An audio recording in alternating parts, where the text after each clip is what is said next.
Just gotta hook you up. Yeah, just clip this on your jacket somewhere. Okay. Wherever you find. The other way. Perfect. Wear it, or if you want to leave it in the shed. If you're not moving around, you never know if I may end up moving around, so I'll just do this. just make sure you be careful you don't change the channel on you, so like, don't you have to be careful. Okay. And one second, just make sure you see the coming through. Is this someone's? That's mine. Okay. Okay. You're good whenever you're ready. Okay. All right. Well, thank you all for coming. So there's a story told about a politician that after a distinguished life of public service, he passes away and he goes up to heaven, and he's standing there at the pearly gates, and he sees behind the ministering angel this wall of clocks, and he says, "What are the clocks?" And the angel says, "Oh, these are our lie clocks. Anytime somebody tells a lie, the hands start to move a little bit." So he sees this one clock behind him that hasn't moved at all. He's like, "Whose clock is that?" He goes, "That's Moses' clock, because he's never lied." And he sees a clock next to it and moves just a little bit. And he said, "Whose clock is that?" And he says, "Oh, it's Abraham Lincoln's. He lied twice." The guy says, "Oh, well, so where's my clock?" He says, "Oh, it's in God's office. He's using it as a ceiling fan." The idea of lying, right? It's sort of this. Everyone knows it's wrong. You don't have to cuts across religions, cultures. Everyone knows that lying is something that's wrong. It's like basic decency. So you would think that the Torah, which is, we know the source of all morality in the world, would be pretty explicit saying not to do it. And interestingly, it doesn't. The Torah actually has used a very interesting expression, midvar sheker tirchak, which, I guess apologies to 613 Torah Avenue, it doesn't really mean I'll never tell a lie. What it means is, literally translated, things of falsehood you should stay away from, which is an expression the Torah does not use by any other Isser or mitzvah. In fact, the only other expression that's even similar is by certain forbidden relationships. The Torah says, "Al tikrav," don't come close to it. And the Torah actually, the Gemara, I believe in Yevamos, actually says that from that specific lashon you learn out that you should, the Chachamim were supposed to make certain gedarim to those relationships to make sure people never got close to those relationships. But by lying, all of a sudden, Torah uses this very strange lashon. Right? Think about murder, stealing. It doesn't say stay far away from it. It just says don't do it. So lying, you should think it would say don't do it.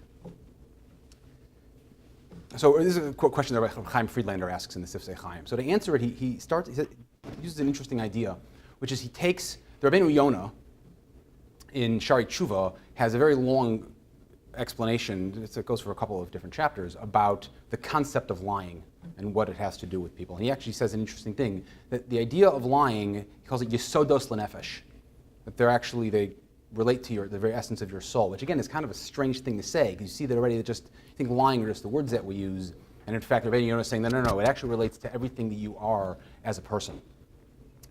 Anyway, so in the fourth chelek of discussing lying, Rabbi Yonah says that there's a certain type of person that lies. What does he do? He tells over a story, and he needlessly changes the details. And he says, on the one hand, not a big deal, because who's harmed by the fact, telling the story of the one that got away? Big deal, who cares? Nobody's hurt by it. On the other hand, Rabbi Yonah says, his sin is too great to bear because he has a love of sheker.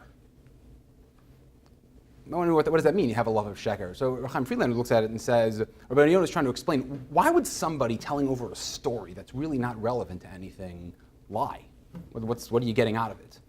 So Rabbi Yonah is explaining, the reason a person does that is because it has a love of sheker. And again, ask yourself, Chaim Friedlander looks at it and says, what does it mean to have a love of sheker? So Chaim Friedlander says a very interesting yesod in the concept of how Judaism looks at emes and sheker, and we sort of think of it as just truth and falsehood, but it's really, says that's not actually accurate. Emes doesn't mean truth. Emes means reality. So what does that mean? So he says, when you look at kids, they have no problem with the concept of playing make-believe, right? Psychologists actually say that from 18 months old, you'll see kids already starting to play make-believe by mimicking the things that they see. And if you ask a toddler or a 5-year-old, what are you doing? Oh, I'm playing cops and robbers. No problem. He'll tell you right away. Because for him, that playing becomes his reality. I'm not a 5-year-old right now. I'm an astronaut. So no problem. He'll tell you what he's doing. In fact, we saw Salanter used to say that you need to be extra sensitive with kids, because if you sink a child's toy boat, it's the equivalent of sinking an adult's real boat. Because in his mind, that's exactly what he has. His toy boat is that's everything about him, and he's not embarrassed to tell you. It's no problem. But for an adult, I think it's totally different, right? An adult's not going to walk around pretending he's a cowboy, right? That would seem a little weird. Although it's funny. You see nowadays these like comic conventions where people walking out all dressed up, and okay, I don't know, maybe the world's becoming a crazy place. But for the most part, for years, nobody would ever. That's not the kind of thing adults would do. But the fact that as adults we won't play cops and robbers doesn't mean that we don't have our own version of make-believe. I'll tell you what I mean. In my office building, there's like one of these like a convenience store kiosk type things. So you walk in there, buy drinks and stuff, and they have the guy sells lottery tickets. And if you live in New York, you see this all over the place. These signs has like the Mega Millions and the Lotto, whatever it is, it has the number on there. And anytime I walk by, so if the number's not over 100 million, I'm not playing. So that's not worth it. After taxes, I'll explain later. After taxes, it's just not worth it.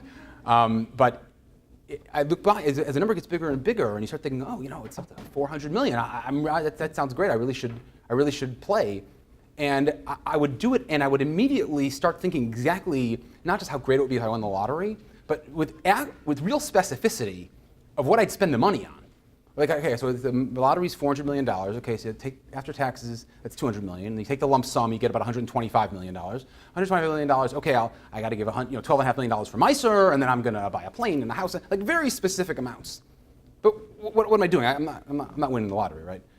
But that's the make-believe. I'm not playing cops and robbers. I'm not playing cowboys and Indians. I'm playing in my mind that I'm going to win the lottery. And for some people, it can go even more than that. The whole idea of movies and TV, like what is it really? People get so invested when they work with a character in a movie or a TV, even though it's totally not real. But for them, it's an escapism in some respect. It starts to become real for them.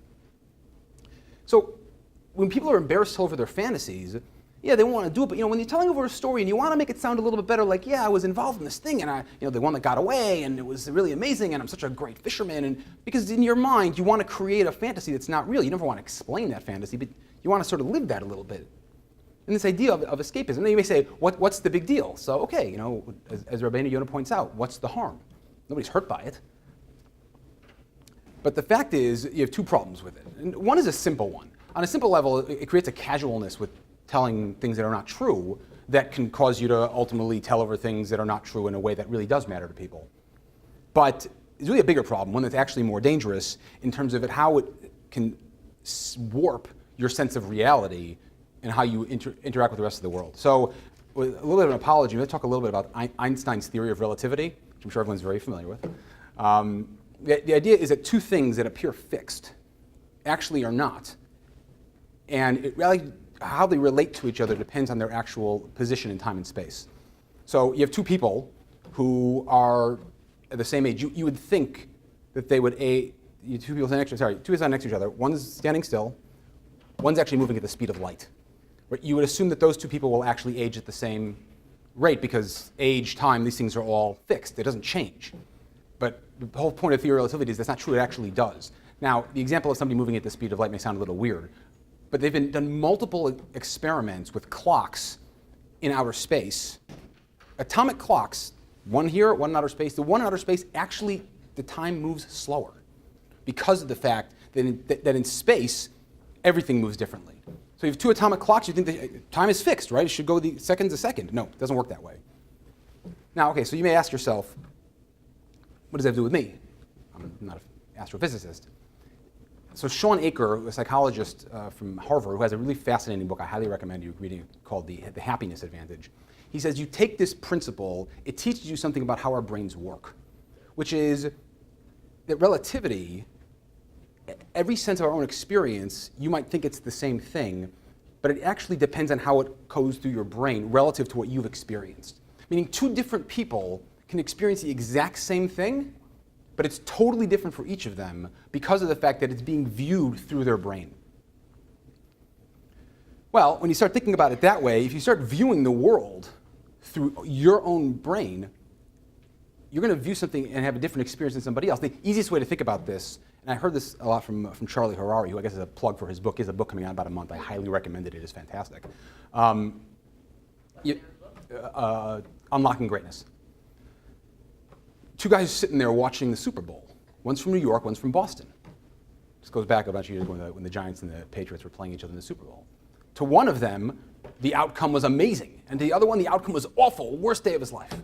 Or for me, I'm originally from Chicago. I'm a diehard Chicago Cubs fan. So I'm watching the World Series, Game 7 of the World Series 2 years ago, and I have a friend who's from Cleveland. And luckily we were not watching it together. That would not have gone well.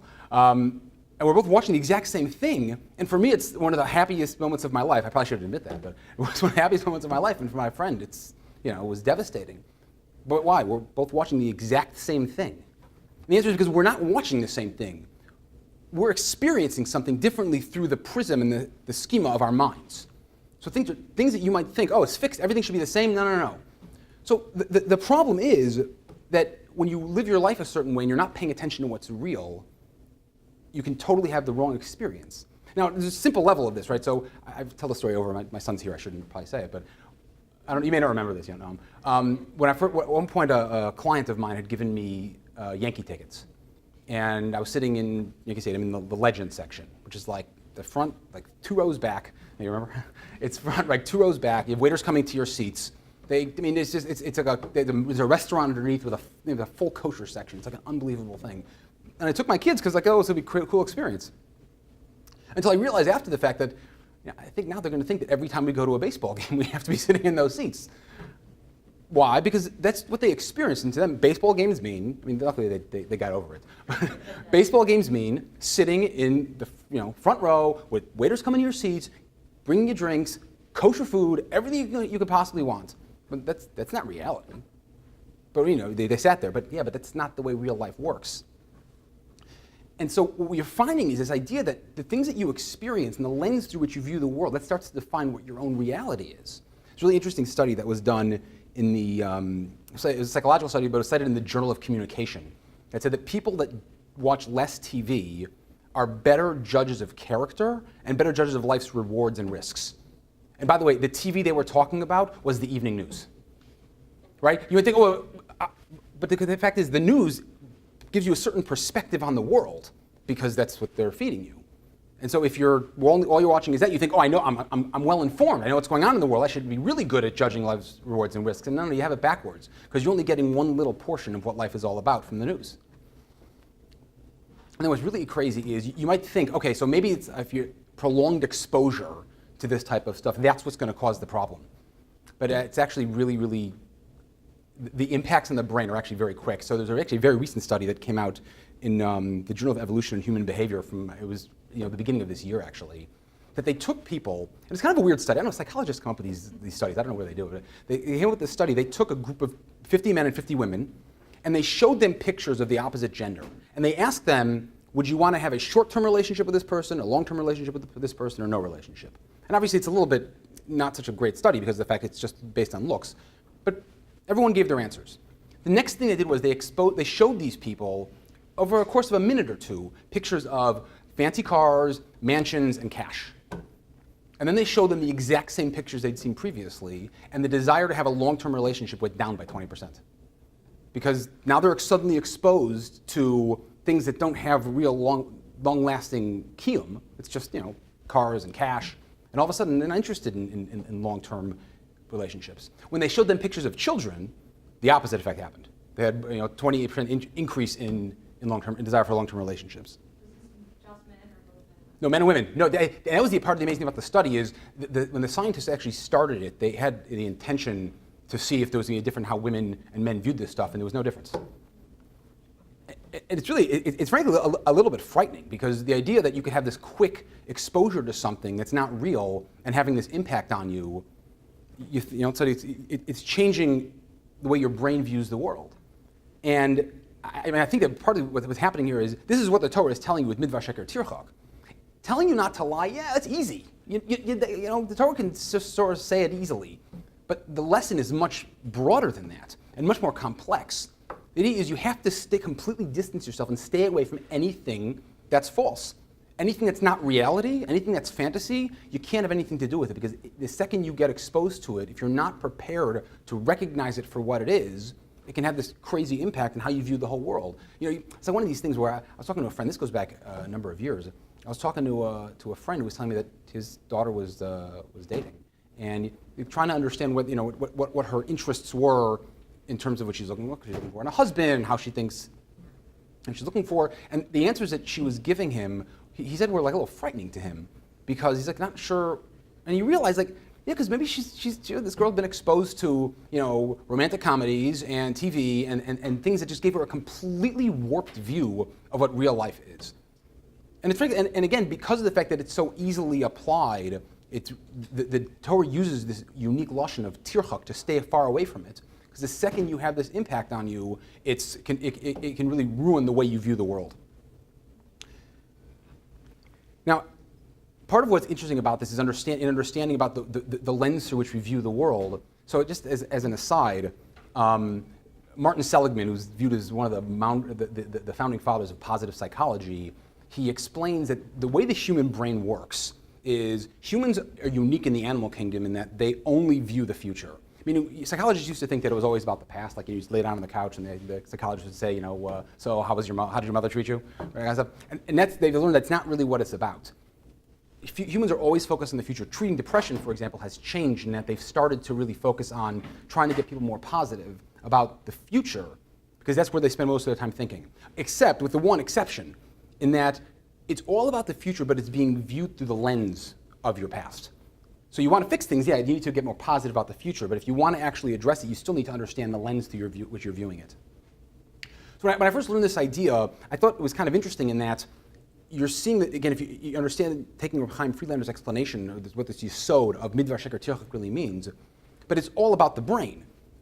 But what about our neshama? Why is the focus on the brain? You would think that the neshama is really where a lot of the work is supposed to be taking place in terms of figuring out how to make yourself a better person. And then I came across this Ramban, who says something really fascinating. It's one of these short lines that if you're not happen to be looking closely at it, otherwise I for sure would have missed it. So Ramban in Parshas Beshalach talking about the mun. Everyone, when you're a little kid already, you learn about this idea that the mun could taste like whatever you wanted it to taste like.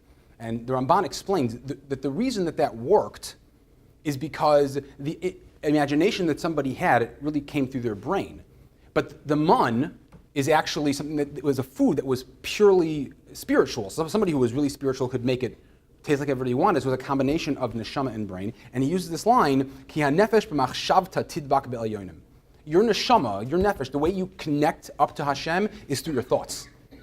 So even though it's your neshama, but there's this connection between your neshama and your brain that is what helps you actually connect to HaKadosh Baruch Hu. So, I mean, I think that's what he means, that really, the two things do go together, and how much the difference is between your brain, which frankly is physical, and your neshama, which is totally spiritual, whether or not your neshama lives here or lives here. I mean, that certainly could be part of it. But from a practical perspective, there's this idea of if you don't have control over your thoughts, your ability to connect to Hashem is going to be completely warped. And it just won't work properly.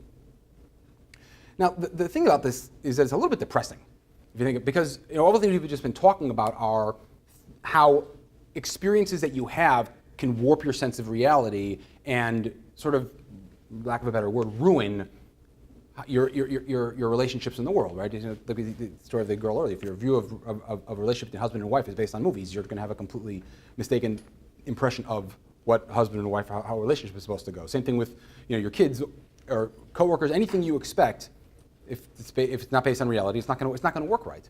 Which makes it sound as if everything we have to be doing is just protecting our brain. But we know that generally what HaKadosh Baruch Hu runs the world is that Mida Tova is Meruba. So HaKadosh Baruch Hu gave us something that has tremendous danger to it. There's got to be a positive aspect to it as well. And the question is, what exactly is that positive aspect? So again, I took a lot of these ideas from Charlie's book, but it sort of starts with somebody named Robert Rosenthal, who was a psychologist, again from Harvard. It seems like all the good psychologists come from Harvard. Psychologist from Harvard back in the 70s, and he had this idea that your brain could actually help define who you are. So he did something, again, these psychologists come with crazy experiments. He went to a school in California, and he went to a few different grades, and he told the teachers, I have this test for something called blooming intelligence.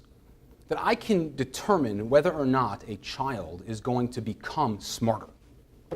So I want to administer this test. So he gives him this test. And he basically tells the teachers in each grade, these are the kids that are going to be smarter next year. The only problem being was the test was totally made up, and he just picked random kids. And he came back a year later to see what had happened, and lo and behold, in every single one of the instances, all of the kids that he picked ended up rising to the top of their class, regardless of where they'd been previously. He couldn't understand it. So, I missed one little detail. The prior test that he gave him was a standard IQ test. So he re-gave them the IQ test the following year. And between the lower grades and the older grades, the average IQ went up between 4 and 12 points in a year. He was floored. What happened? Didn't tell the teachers what he actually did, didn't tell the students. All he did was he told the teachers, these kids are going to get smarter. And as a result, the teachers treated these kids somewhat differently. And the kids picked up on it, and they actually got smarter, which is part of what's crazy is, and part of the reason people thought Rosenthal was a little bit wacky in some of his ideas, was because up until that point, people assumed that IQs were fixed and could never change. And here you have somebody who just proved that no, kids, they get smarter within a year. No special training, no obvious different treatment. Everything was very subtle. As an aside, one thing that was very sobering to me was that as a parent, you really learn that when you're dealing with your kids, positive reinforcement, even just little amounts, can work wonders. And I've actually instituted this at work with people who work for me. That I've realized that if you just give them positive feedback in the right way, they will do better work. Because the idea your parents saying to tell you, oh, you can do it. I know you can do it. If they mean it and you start to believe it, you can do it. And that's what Rosenthal started to learn, is that we think that reality shapes our minds. But in fact, the opposite is true. Our minds shape reality. And the people that we think that we could be, we actually can become that. And because people have a tendency to view themselves like I know this happens with lawyers all the time, right? Math, I can't do math. I'm not a math person. What do you mean you're not a math person? Because in my head, I'm not a math person. I can't do that. And whatever it is, limitations that people have in their lives are sort of self-imposed, because even if somebody has a totally healthy relationship with everyone around them, I'm just not good at them, so why would I even bother? But the fact is, within your mind, you have the ability to change these things, and Rosenthal really proved it. So one of his students/colleagues, is a woman named Ellen Langer, who decided to take it to a completely another level, and some of the stuff is a little bit crazy. She did a series of experiments to see how far Rosenthal's theory could actually go in terms of how much the mind can change things about a person. So, and there's a few of them. So the first one that I find the funniest is she took a group of old men in their 80s, and she split them into two groups. The first group she took to this, like a hotel, motel type of place, and they were pampered. They had people waiting on them. And they were there for a week. And they were there for a week in this hotel. And everything was, they showed signs of being more self-sufficient by having people wait. It was an interesting idea in and of itself. The second group, however, she brings the following week, and she has the hotel retrofitted to look like it's 20 or 25 years earlier.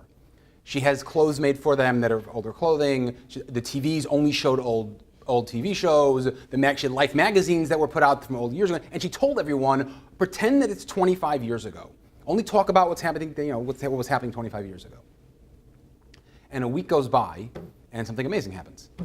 All of the men start showing signs of their aging, frankly, reversing. Hair started to regrow.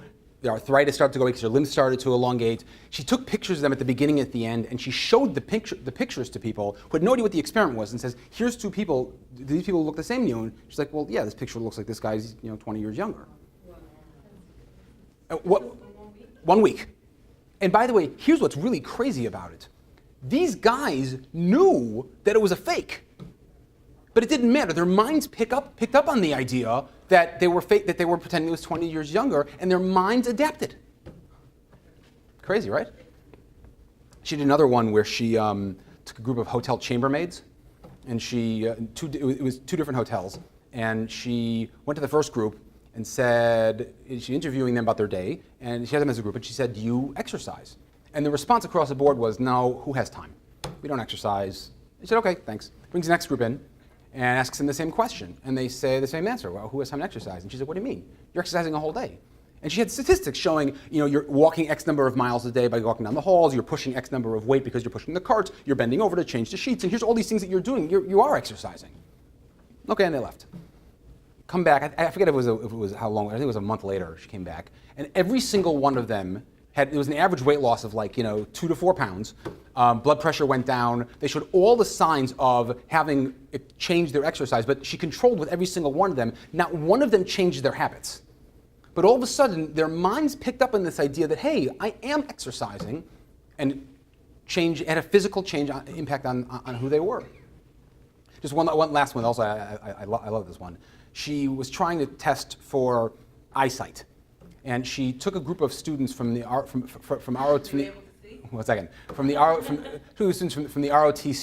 in college, people who are doing military, and she tested their eyesight, and she kept track of the eye chart as you go down. She kept track of it as to what the lowest, and there's a last line that nobody could read. And she took them in two groups. The first group she put into a regular flight simulator that didn't actually move. The second group, she put into a real flight simulator. They wore flight jumpsuits, and they actually were, flying. At one point, one thing is, if you want to be a pilot, you got to have perfect eyesight. And so every one of them was pretending to be a pilot. At one point in the flight simulator, a plane flew in front of them, and it had letters on the plane. The letters were the size of the lowest line on the thing. Every single one of them was able to read it. Because I'm a pilot now. Pilots have to have perfect eyesight. The idea that and the thing is, vision, if you think about it, we all often assume that vision is just essentially we see things, but it's not. Our vision is our brains processing the light reflection that's coming through our eyes. And let's mention this one thing, this part, frankly, I saw this and I didn't believe it. Scientists have created a machine, I don't know what other way to describe it, that it's glasses that somebody wears, but it has receptors that sit on the person's tongue, and it enables them to actually see. Because even though your eyes don't work, somebody who's blind, but the fact is they get the same photoreceptors and your brain adapts to read the information through your tongue to actually see. You can't see like you see someone who's healthy can see, but you get this ability to see shapes and outlines because your brain is actually processing the information.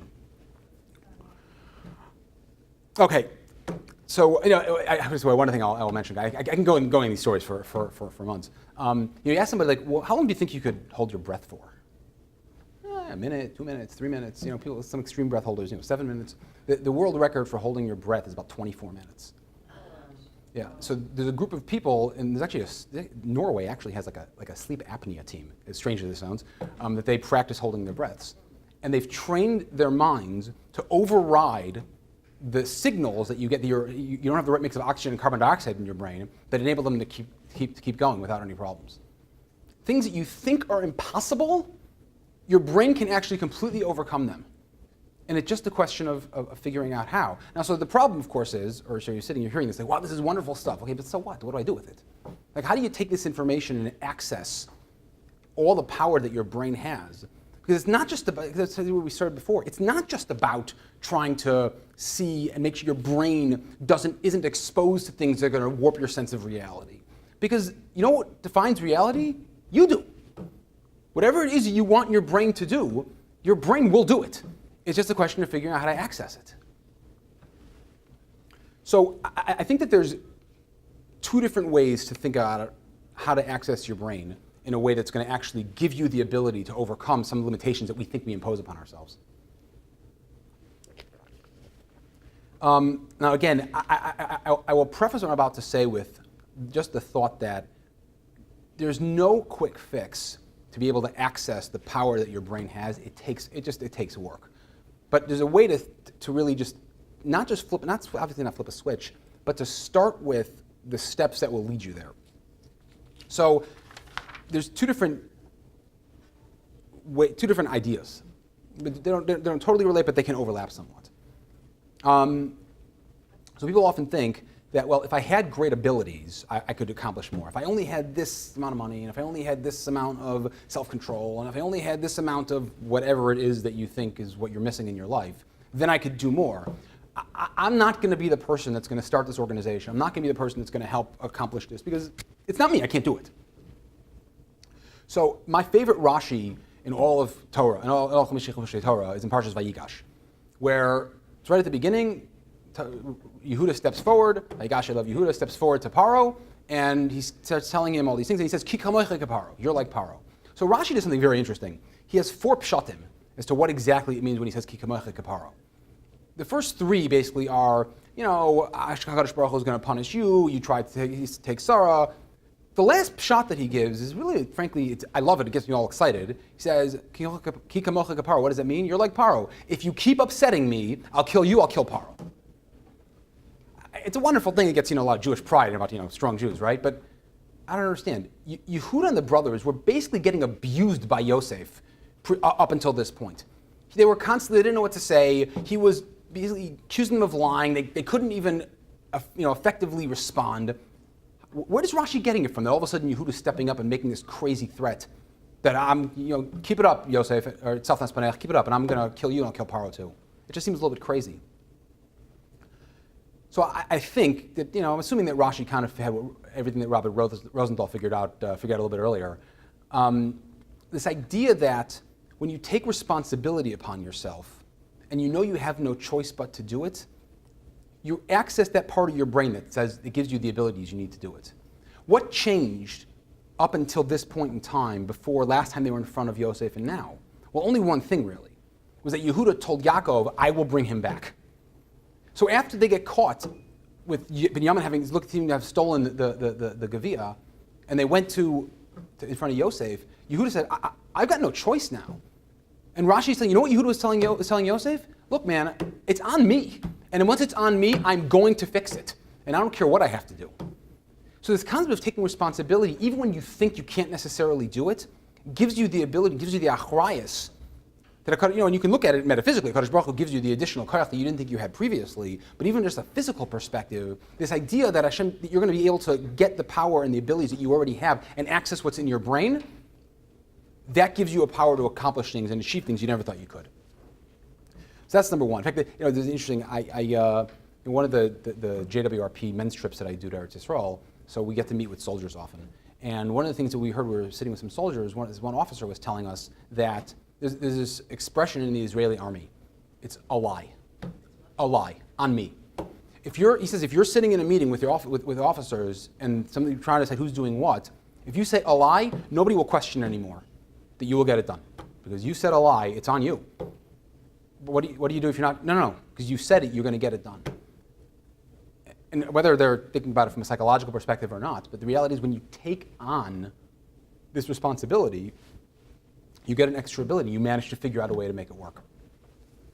The last thing that I think, again, and this is a little more practical in some respects. So the way our brains work in terms of thought process, our brains are made up of millions of brain cells.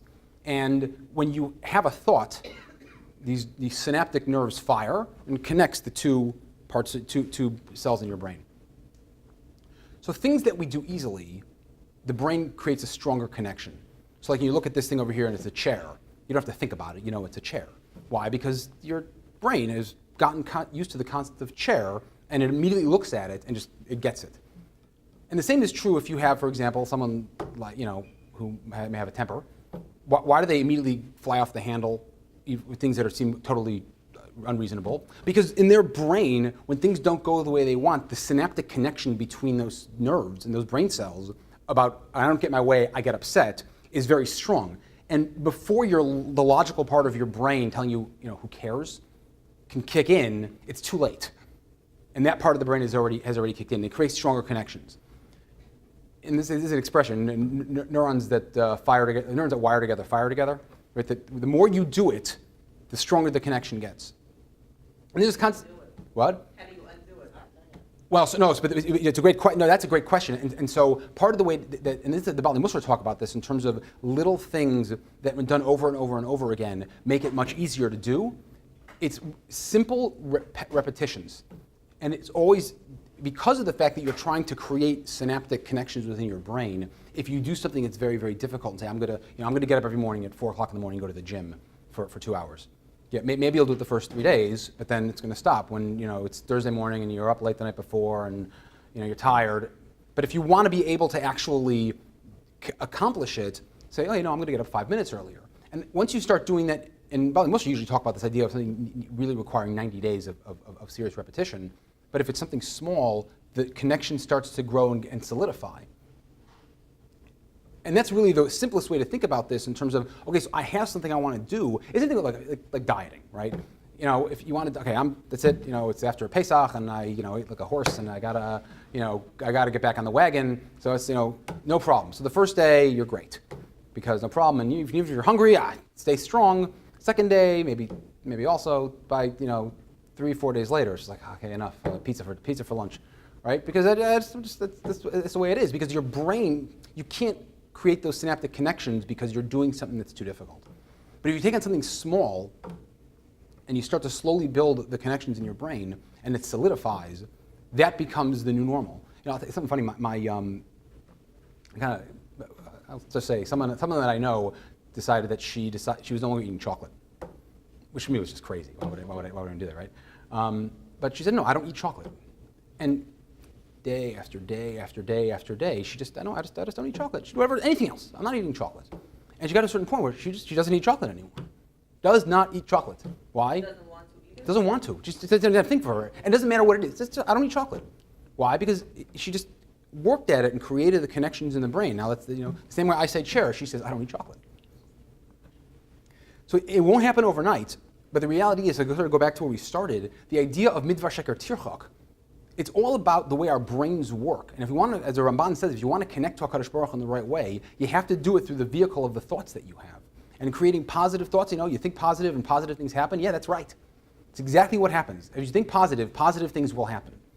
And so I just to end with this idea that, the bracha for all of us, that if we really spend the time to really focus our brains properly, it really help us not just connecting to Hashem, but also connecting to everyone around us and making our lives happier and better. Thank you for coming. Thank you very much.